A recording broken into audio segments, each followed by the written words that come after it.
Bienvenue sur les tutoriels du groupe TIS de l'Académie de Poitiers.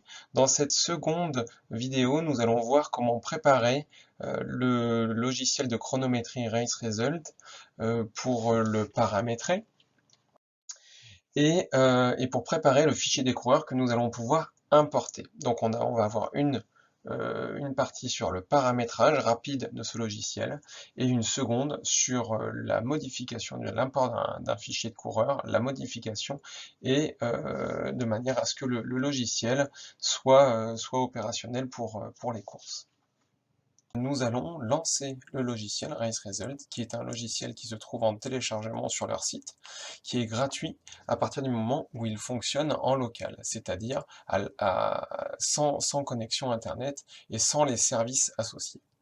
Nous allons créer un nouvel événement que nous allons appeler Cross Poitiers, par exemple.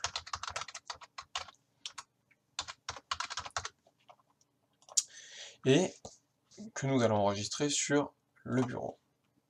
On va ouvrir cet événement et une fenêtre d'un navigateur internet va s'ouvrir. Donc on voit bien localhost, c'est simplement qu'on n'est pas connecté à internet, mais qu'on est sur le réseau local de ce logiciel. Rien d'inquiétant, rien de grave, simplement voilà, il faut s'attendre à utiliser un navigateur pour faire fonctionner ce logiciel. Nous allons tout de suite dans les paramètres pour éventuellement corriger certaines choses. Vous pouvez mettre le début de votre course, le nom de votre course éventuellement si vous voulez le changer. Nous pouvons mettre ici 86 000 Poitiers, avec éventuellement un lieu-dit, peu importe.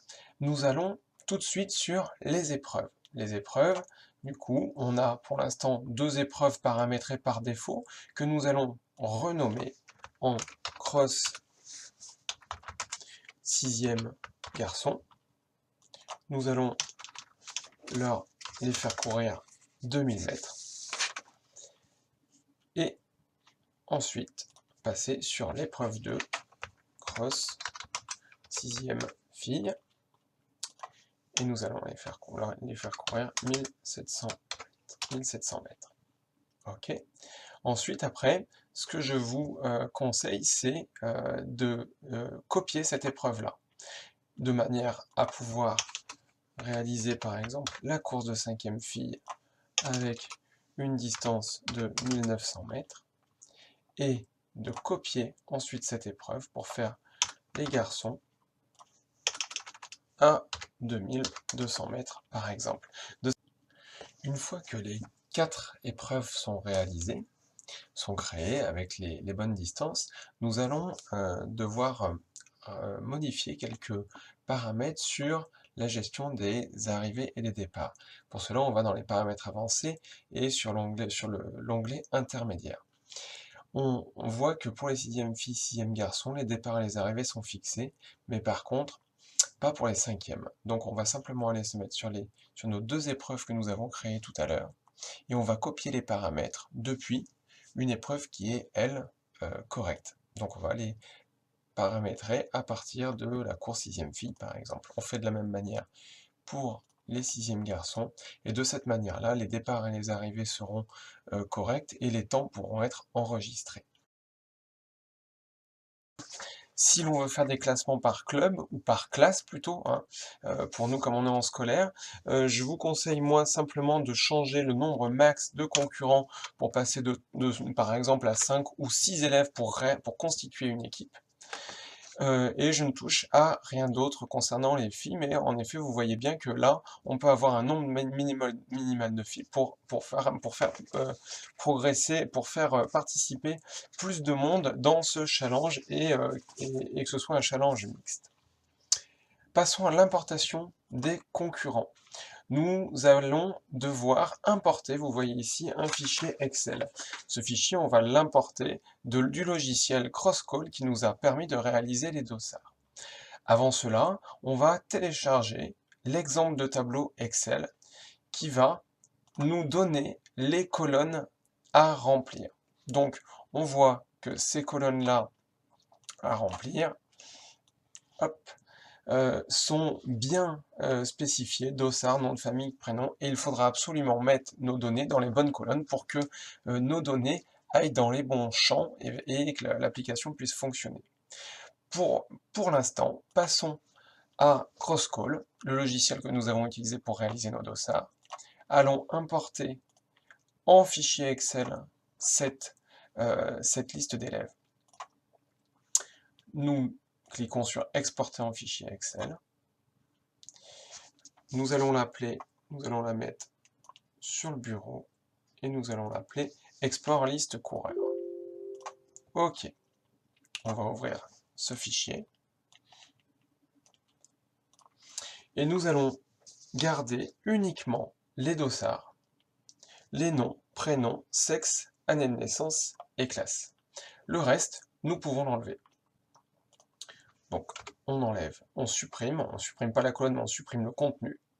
On supprime la catégorie qui ne nous intéresse pas. On garde les classes. Et voilà. Donc, nous avons gardé ici uniquement les champs qui nous intéressent. Passons sur le fichier de Crosscall pour copier la ligne d'en-tête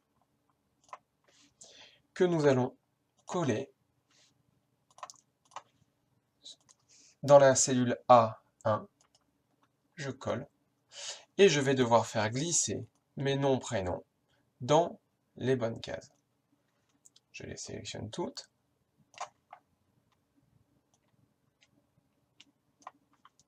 Je fais glisser le sexe pareil, de la même manière. Pardon. L'année de naissance. Donc ça, c'est une démarche un tout petit peu fastidieuse qui doit être réalisée pour toutes vos classes. On sélectionne les classes des élèves que l'on place dans la colonne club pour réaliser des classements par club ou par classe. Ici, le logiciel RaceResult utilise les lettres F et M pour garçons et filles. Donc, nous allons afficher les données en faisant un filtre. Donc, on va filtrer. Donc, je suis allé dans Données, filtrer, pour pouvoir n'afficher que les garçons et changer le sexe de G en M. J'étire. OK. Maintenant que j'ai les 5e et les 6e garçons, je vais sélectionner aussi uniquement les 5e pour leur donner une épreuve. Donc tous ces 5e garçons vont réaliser la course 5e garçon. C'est le même nom que ce que j'ai marqué tout à l'heure dans le logiciel RaceResult, dans les épreuves. C'est exactement le même nom. Je le marque la première fois, hop, et j'étire. Je vais faire de la même chose pour les filles. Cross 5e fille. Et j'étire. On fait la même chose pour les 6. Voici toutes nos classes attribuées qui ont une classe attribuée.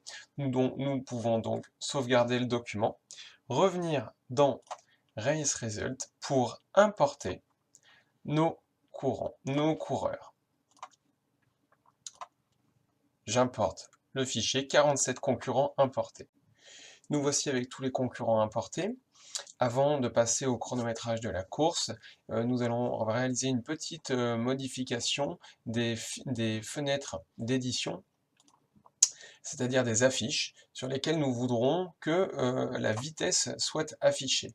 Donc on va aller dans les paramètres d'édition et nous allons placer une colonne supplémentaire. Après le temps, on aura la vitesse et ici, je vais chercher la vitesse qu'il me propose. Voilà. De cette manière, quand les résultats seront affichés pour les élèves sur l'écran, nous verrons ça tout à l'heure, ou sur les documents PDF ou Excel que vous exporterez,